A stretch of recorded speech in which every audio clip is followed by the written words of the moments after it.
Javni potniški promet je vsaka oblika prevoza, ki je pod enakimi pogoji dostopna vsem uporabnikom. Imamo lahko cestni, tirni in zračni javni prevoz. Se pravi, cestni javni prevoz so avtobusi, taksiji, lahko tudi kavalirji v Ljubljani. Tirni prevoz so vlaki, tramvaji v mestih, podzemna železnica in seveda tudi zračni prevoz, letalski.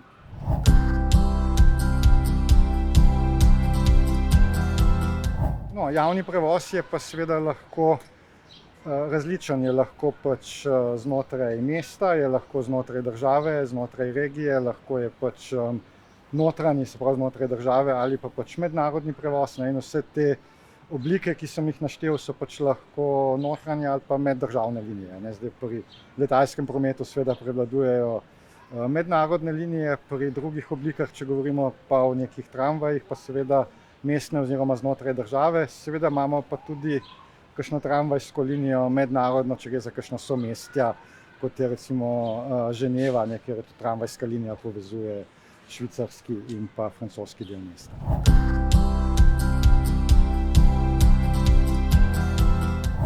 Če gledamo celotno obdobje Slovenije po osamosvojitvi, je število uporabnikov in delež uporabe javnega potniškega prometa upadal. Še pred osamosvojitvijo v jugoslovanskih časih, če gledamo popise prebivalstva iz 80. let, je na delo več kot polovico ljudi uporabljalo za pot na delo javni potniški promet. Danes za pot na delo uporablja javni potniški promet samo še 4% ljudi. Se pravi, imamo, bi rekel, nek stalen upad. Vendarle je pa treba poudariti, da se pa v zadnjem desetletju trendi izboljšujejo. Zmanjšali smo upad uporabe javnega potniškega prometa med dijaki in študenti z uvedbo subvencioniranih in tarifno integriranih vozovnic. Pred to uvedbo se je dogajalo, da so četrtošolci v gimnaziji kupili avto, s sabo vozili še 3 šolce in je bilo to ceneje kot pa uporaba javnega potniškega prometa. In z uvedbo teh subvencioniranih vozovnic so dejansko ti potniki prišli nazaj in med dijaki in študenti nimamo več upada javnega potniškega, ne samo to, se kaže tudi porast uporabe javnega potniškega prometa. Žal med zaposlenimi se ta trend še ni obrnil, se pravi, bi bili potrebni tudi podobni ukrepi z nekimi ugodnimi terminskimi vozovnicami in podobno.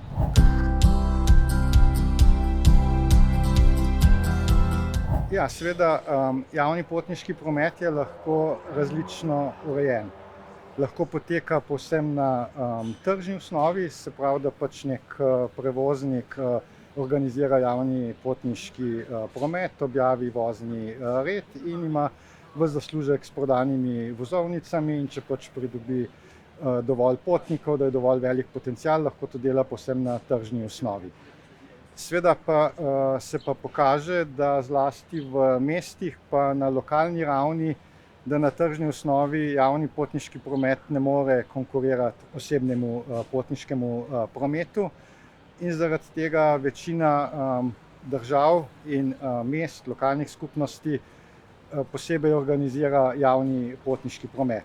Kjer so potem razne oblike, v nekaterih primerih imajo mesta ali pa države, bi rekel, svoje lastne prevoznike, kot ima recimo mesto Ljubljana, Ljubljanski potniški promet, ki je javno podjetje.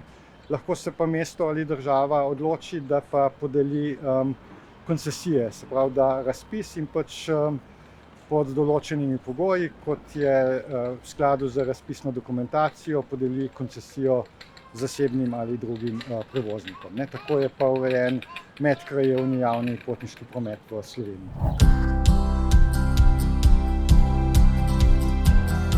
Ja, v večini evropskih držav, kjer imamo dobro urejen javni potniški promet, kar so na primer v Evropi Francija, Švica, Nemčija, skandinavske države, Češka tudi na primer, predstavlja hrbtenico javnega prevoza železnica. Medtem ko pa avtobusni prevozi pa potem napajajo te železnice, imamo potem avtobusne prevoze predvsem organizirane kot napajalne linije do železniških postaj. V Sloveniji je bil razvoj nekoliko drugačen, bi rekel, od 70 let prejšnjega stoletja naprej so se takratne oblasti odločile, da bolj razvijajo avtobusni promet, začeli so pa zanemarjati železniški promet. Zato od takrat naprej, bi rekel, ni bilo nobenih investicij v železniško infrastrukturo. Železnica ni časovno konkurenčna zaradi slabe infrastrukture, so pa namesto tega v zadnjega pol stoletja razvijali avtobusni potniški promet. Zato ima Slovenija, bi rekel, znotraj javnega prometa za evropske razmere nadpovprečen delež avtobusnega prometa. Imamo, bi rekel, tudi povezave na dolgih relacijah, kot je recimo med Ljubljano, Bohinjem, Ljubljano-Kranjsko Goro. Imamo v Sloveniji samo avtobusne prevoznike, medtem ko bi recimo v Švici bile take povezave izključno z vlakom in avtobusnih povezav na takih relacijah sploh ni.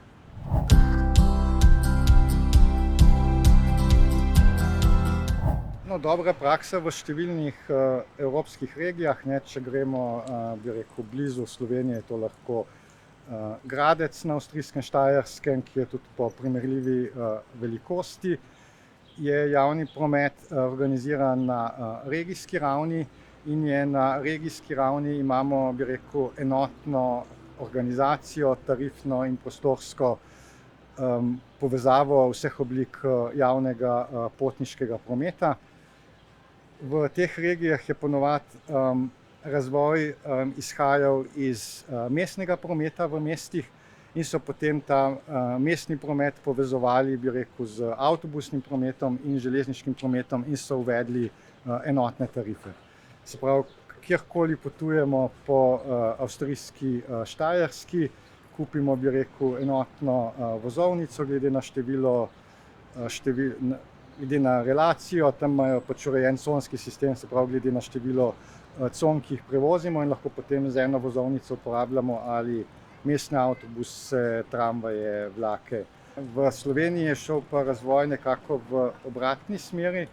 Na državni ravni integriramo železniške in medkrajevne avtobuse, kar je, bi rekel, dober korak naprej, ampak nismo pa še uspeli povezati, bi rekel, to z mestnimi prometi v mestih in so to še vedno dve zgodbi, za katere nimamo niti enotnih informacij, niti nimamo vozno-rednih uskladitev, niti česa drugega. In takih mest je v Evropi veliko, lahko, bi rekel, omenim še nemški Dresden, recimo, ki je sicer nekaj večji. Omenil bi ga morda tudi z tega vidika, da tam, bi rekel, javni promet uporabljajo ne samo za pot na delo, ampak, bi rekel, tudi za potovanje na izlete. V okviru Dresdna je tako imenovana Saška Švica, nekaj zelo zanimiva pokrajina. In če prideš v soboto ali nedeljo zjutraj na kolodvorje, postaja polna izletnikov, ki grejo na izlet. Seveda je pa tam to lažje, ker pridejo, bi rekel, s tramvajem do železniške postaje in se potem naprej odpeljejo z vlakom, ampak potem tudi vse železniške postaje v regiji so potem povezane z lokalnimi avtobusi, s trajekti preko reke, skratka z vsemi oblikami javnega potniškega prometa in vse to lahko uporabljamo z enotno vozovnico. In ne samo to, uspeli so to tudi povezati prekomejno z češkim javnim potniškim prometom in lahko kupimo celo enotno vozovnico, ki velja na tej, bi rekel, v Nemčiji in v sosednji regiji na Češkem. In seveda so potem tudi enotne informacije in potem res lahko gremo kamorkoli, bi rekel, tako na delo, kot za rekreacijo, kot po nakupih z javnim potniškim prometom.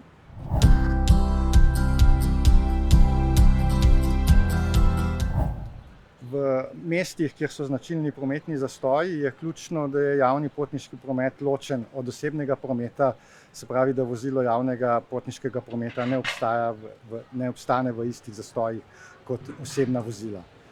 V evropskih mestih je to navadno tirni promet, tramvaj ali podzemna železnica, medtem ko v Latinski Ameriki so pa uvedli tako imenovane BRT avtobuse, to je Bus Rapid Transit, kjer so uvedli, bi rekel, ločene avtobusne pasove na glavnih avenijah in mestnih vpadnicah. Ti pasovi so organizirani tako, da so povsem ločeni, bi rekel, od ostalega prometa, ponavadi tudi fizično, tako da se ne da zapeljati iz pasov za osebne avtomobile na pas za javni promet. Poleg tega so pa tudi posebej urejena vsa postajališča, tako da potnik že kupi vozovnico oziroma validira vozovnico na samem postajališču in ko avtobus pride, mu ni treba več kupovati ali validirati vozovnice, tako da so tudi vstopi in izstopi na te avtobuse bistveno hitrejši. Praviloma gre pa tudi za daljše tričlenske avtobuse. Če želimo organizirati res konkurenčen javni potniški promet, predvsem pa tudi konkurenčno povezavo med P+R parkirišči s centrom mest, potem je nujno, da imamo na teh cestah ločene pasove, rumene pasove za javni potniški promet. V Ljubljani, na primer, smo to izvedli le deloma, se pravi deloma na Celovški in Dunajski cesti, pa še tu samo deloma, ne pa na celotnem poteku, pa še tu samo proti mestu, ne pa ven iz njega. In recimo pri zadnji obnovi Tržaške ceste smo zamudili to priložnost, da bi hkrati za obnovo, kateri smo sicer izboljšali, bi rekel, pogoje za kolesarjenje in za pešhoje, tudi izboljšali možnost za javni potniški promet. Seveda pa poleg rumenih pasov so pa smiselni še drugi ukrepi, to se pravi, da prednostno vodimo avtobuse skozi semaforizirana križišča, se pravi, da je tehnično urejeno tako, da ko se avtobus približa semaforiziranemu križišču, se mu odpre ta smer in mu da prednost pred drugimi smermi, kjer ni javnega prometa in podobno. Se pravi, ključno je, da je javni potniški promet časovno konkurenčen. V tem primeru ga bodo ljudje uporabljali in tukaj je pač več možnosti različnih ukrepov.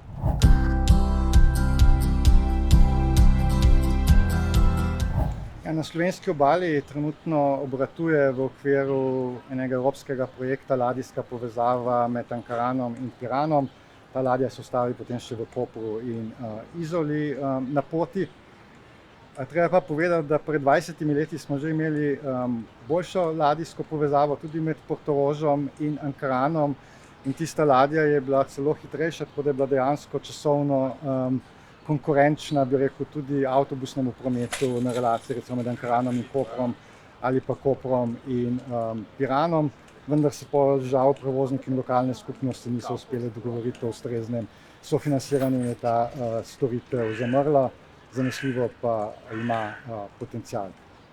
In tudi v Ljubljani bi na Ljubljanici je bilo že razmišljanje o uvedbi tudi redne ladijske linije, ampak nekje na relaciji, bi rekel, med Trnovim in kliničnim centrom bi lahko bila tudi ta povezava smiselna, če bi bila pač vključena v celoten javni potniški promet. Torej ni potencial samo v turističnih prevozih, ampak tudi v prevozih meščanov, kjer bi lahko to bilo. Še bolj pa, če bi seveda naredili krožno linijo še preko Gruberjevega prekopa, kar pa seveda zahteva še določene hidrotehnične ureditve, prilagoditev zapornic in podobno, ampak je pa seveda tehnično tudi izvedljivo.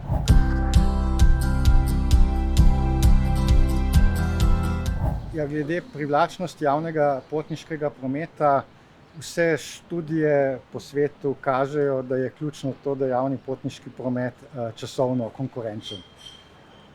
Časovno konkurenčnost pa seveda lahko dosežemo samo z predvsem s tirnim prometom, če imamo dobro železniško infrastrukturo, kar je v Sloveniji pač možno rešiti šele, bi rekel, dolgoročno. V cestnem prometu pa z uvedbo rumenih pasov in pa bolj direktnimi avtobusnimi linijami. Sedaj se pogosto dogaja, da avtobusi, ki recimo povezujejo Novo Gorico in Ljubljano, imajo na tej poti 50 postaj, naredijo še neke deviacije, neke vasi, ki niti niso neposredno ob cesti, vozijo po stari magistralni cesti, ne pa po avtocesti. Se pravi, takega javnega prometa ljudje ne bodo uporabljali.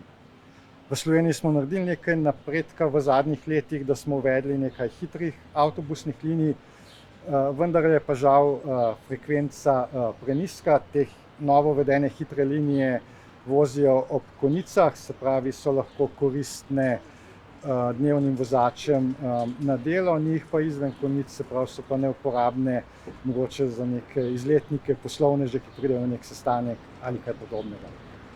In za Slovenijo je značilno, da je javni promet, bi rekel, najmanj konkurenčen prav na teh povezavah med posameznimi regijskimi središči, kot je recimo Ljubljana, Nova Gorica, Ljubljana, Koper. Železniški promet zaradi slabe infrastrukture ni konkurenčen, avtobusni promet seveda ne more biti hitrejši od osebnega prometa, vendarle bi pa lahko bil potovalni čas zelo podoben, ampak nimamo pa ustrezne frekvence.